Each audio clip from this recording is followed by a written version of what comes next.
바른 번역 고전 명작. 문학으로 떠나는 일본 여행 중 벚꽃 만개한 나무 아래. 이 작품은 간사이 지방의 스즈카 고개를 무대로 한 작품입니다. 두 번째. 여자는 무척이나 제멋대로였습니다. 아무리 정성 들여 식사를 준비해도 반드시 불평불만을 늘어놓았습니다. 산적은 작은 새나 사슴을 잡으러 산을 뛰어다녔습니다. 멧돼지도 곰도 잡았습니다. 절름발이 여자는 새순, 풀뿌리를 찾으러 온종일 산속을 헤맸습니다. 그래도 여자는 절대 만족하지 않았습니다. 매일 이런 것만 먹일 셈이에요? 이런 거라니 엄청난 진수성찬이잖아. 너랑 살기 전에는 이런 건 열흘에 한 번 먹을까 말까였다고. 당신은 산사나이니까 상관없겠죠. 나는 도저히 목으로 넘어가지 않아요. 긴 밤에 들려오는 소리라고는 부엉이 소리뿐인 쓸쓸한 산속에 있으니 적어도 밥은 도읍에 뒤지지 않을 정도로 맛난 음식을 먹어줘야죠. 도읍은 어떤지 알아요? 도읍 생활에 익숙한 내가 처량하지 않도록 보살펴주면 안 되나요? 당신은 나를 이런 산속으로 데려다 놓고 그 대신 주는 거라고는 까마귀랑 부엉이 우는 소리뿐이라니. 당신은 부끄럽지도 가혹하다는 생각도 안 들어요? 여자가 내뱉는 원망 섞인 말을 이해할 수 없었습니다. 산정은 도읍의 생활이 어떤지 모르기 때문이었습니다. 전혀 짐작도 가지 않았습니다. 지금의 생활, 지금의 행복에 불만을 느낀다는 사실도 받아들이기 어려웠습니다.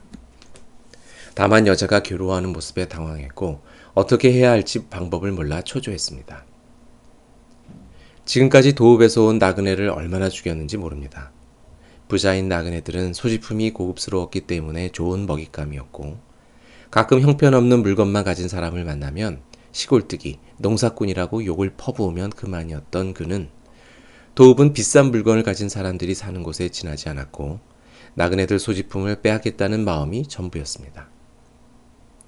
도읍의 하늘이 어느 방향인지조차도 생각할 필요가 없었습니다.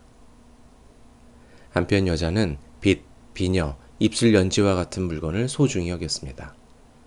산적에 흙 묻은 손이나 짐승의 피에 젖은 손이 슬쩍 닿기만 해도 여자는 화를 냈습니다. 마치 옷이 자신의 생명이며 그것을 지키는 일이 사명인 듯 몸 주변을 청결하게 유지하도록 집안 손질을 하라고 명령했습니다. 한 겹의 옷과 가느다란 끈으로는 부족한 듯 그 옷은 여러 장의 옷을 덧입고 치렁치렁 늘어져서 수많은 장식이 붙은 특이하게 생긴 끈이 모여 하나가 되었습니다. 산적은 눈을 크게 떴습니다. 그리고 감탄이 절로 나왔습니다. 그리고 깨달았습니다. 그가 이렇게 완성된 하나의 아름다움에 만족한다는 사실은 의심할 여지가 없었습니다. 개별적으로는 아무 의미가 없는 불완전하거나 불가해한 단편들이 모여 하나의 사물을 완성하며 그렇게 완성된 사물을 다시 분해하면 무의미한 단편으로 돌아간다는 사실을 하나의 기묘한 마술처럼 받아들였습니다. 산적은 산의 나무를 베어 여자가 명령한 물건을 만들었습니다. 무슨 물건인지 또 어디에 사용되는지 만드는 동안에는 알 길이 없었습니다. 들고 다니는 걸상이거나 팔걸이였습니다. 걸상, 즉 의자입니다. 여자는 날씨가 좋은 날이면 의자를 양지나 나무 그늘에 꺼내놓게 하고 그 위에 앉아 눈을 감았습니다. 방 안에서는 팔걸이에 기대어 생각에 빠진 듯 앉아있는데 산적의 눈에는 그 모습이 색다르고 우아하며 요염하게 비칠 뿐이었습니다.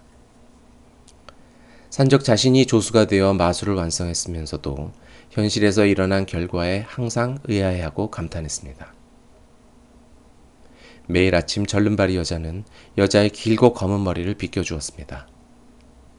산적은 그에 필요한 물을 특별히 깊고 맑은 계곡에서 퍼올려 준비하는 수고를 아끼지 않았습니다. 산적은 여자의 검은 머리를 빗겨주고 만지고 싶었습니다. 싫어요, 당신 손은. 여자는 산적 손을 뿌리치며 혼을 냈습니다. 산적은 손을 빼며 어린아이처럼 수줍어했습니다. 윤기가 흐르는 머리카락을 묶으면 얼굴이 드러나면서 하나의 아름다움이 그려지고 탄생하는 순간이 꿈만 같았습니다. 이런 물건이. 산적은 무늬가 있는 빗이나 장식이 달린 비녀를 만지작거렸습니다. 그에게는 여태까지 아무런 의미나 가치가 없었던 물건이었고 지금도 여전히 사물 사이의 조화나 관계, 장식으로만 인식할 뿐이었습니다. 하지만 마력을 알게 되었습니다. 마력은 사물에 깃든 생명입니다. 사물 내부에는 생명이 있습니다. 당신은 만지면 안 돼요. 왜 매일 버릇처럼 손을 대는 걸까? 이상한 물건이야. 뭐가요? 딱히 잘은 모르겠지만. 남자는 수줍어했습니다. 그는 놀라긴 했지만 그 이유는 몰랐습니다. 그리고 남자는 도읍이 두려워졌습니다. 공포라기보다는 똑똑한 사람이 가지는 자신이 잘 모르는 것, 미지의 대상을 향한 불안 혹은 수치심과 닮았습니다. 여자가 도읍을 입 밖으로 낼 때마다 그는 겁이나 벌벌 떨었습니다. 하지만 눈에 보이는 어떤 것도 무서워한 적이 없었던 산적은 공포심에도 수치심에도 익숙하지 않았습니다. 그래서 도읍에 대한 적이만을 품었습니다. 지금까지 덮친 수많은 나그네 중에 내 적수는 없었지. 그는 만족했습니다. 아무리 과거를 떠올려 봐도 습격을 당하거나 다칠 것 같은 예감은 들지 않았습니다. 그런 생각이 드니 기분도 좋아지고 스스로 자랑스러웠습니다. 그녀의 아름다움과 자신의 강함이 어울린다고 생각했습니다. 그리고 자기 자신이 힘이 세다는 사실을 자각하니 다소 버겁게 느껴지는 상대는 멧돼지 정도였습니다. 사실 멧돼지도 별반 두려워할 적은 아니라 여유가 생겼습니다. 도읍에는 송곳니로 공격하는 사람이 있나? 활이 든 사무라이가 있죠. 하하하, 나는 활로 계곡 너머에 있는 참새 새끼도 맞출 수가 있지. 도읍에는 칼이 부러질 정도로 살이 단단한 사람은 없겠지? 갑옷을 입은 사무라이가 있어요. 갑옷은 칼도 부러뜨리나? 물론이죠. 나는 곰도 멧돼지도 맞붙어서 깔아뭉개는데. 당신이 정말 강한 남자라면 도읍으로 데려가줘요. 당신 힘으로 내가 가지고 싶은 물건이랑 도읍의 풍치로 내 주변을 장식해줘요. 그래서 내가 마음속 깊이 행복해진다면 당신은 정말 강한 남자죠. 그 정도는 별거 아니지. 남자는 도읍으로 나가기로 결심했습니다. 그곳에 있는 모든 빛과 비녀와 옷과 거울과 입술 연지를 사흘 안에 여자에게 안겨줄 생각이었습니다. 아무런 걱정도 없었습니다. 단 한 가지, 도읍과 전혀 관계없는 일이 마음에 걸렸습니다. 바로 벚나무 숲입니다. 이틀이나 사흘 후면 벚꽃이 활짝 필 테지요. 그는 굳게 결심했습니다. 올해야말로 만개한 벚꽃나무 아래 한가운데서 미동도 하지 않고 가만히 앉아 있으려 했습니다. 그는 매일 몰래 숲으로 가서 꽃봉오리가 언제 열릴지 살펴보았습니다. 출발을 서두르는 여자에게 그는 앞으로 사흘만 더 기다리라고 말했습니다. 무슨 준비가 이리 오래 걸려요? 여자는 눈살을 찌푸렸습니다. 뜸들이지 마요. 도읍이 나를 부르고 있다고요. 그래도 약속이 있으니까. 당신이요? 이 깊은 산속에서 누구와 약속을 했단 말이에요? 누가 있는 건 아니지만 아무튼 약속이 있어. 어머, 그거 참 이상한 일이군요. 아무도 없는데 누구와 약속을 한 걸까? 남자는 더 이상 거짓말을 할 수 없었습니다. 벚꽃이 펴야 해. 벚꽃과 약속을 했다고요? 곧 꽃이 피니까 그걸 보고 출발해야 해. 어째서요? 벚꽃나무 아래로 가봐야 하니까. 그러니까 왜 가봐야 하느냐고요? 꽃이 필 테니까. 꽃이 피는데 왜요? 꽃 아래는 서늘한 바람이 흐르니까. 꽃 아래에서요? 벚꽃 아래는 끝이 없으니까. 벚꽃 아래가요? 남자는 스스로 영문을 알 수 없어 답답해졌습니다. 나도 데려가줘요. 그건 안 돼. 남자는 단칼에 거절했습니다. 반드시 혼자 가야 한다고. 여자는 쓴 웃음을 지었습니다.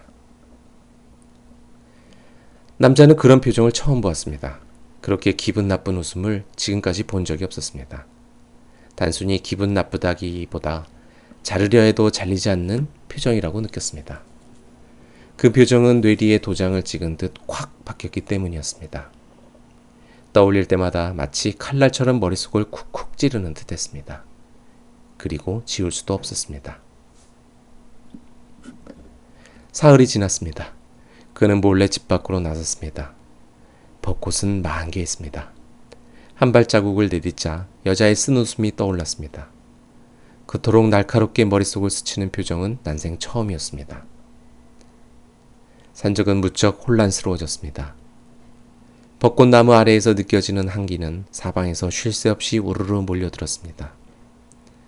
산적의 몸은 찬바람을 맞자마자 투명해지고 주변은 사방에서 슉슉 불어대는 바람만이 존재했습니다. 산적이 지르는 비명이 울려 퍼졌습니다. 그는 달렸습니다. 이 허공을 뭐라 말하면 좋을까요? 울고 빌고 발버둥치며 그저 도망치려 했습니다. 그리고 벚꽃 숲을 벗어났음을 알아차리자 꿈에서 깬 듯했습니다. 끊어질 듯 숨을 몰아쉬느라 몸에 고통이 전해져서 현실임을 깨달았습니다.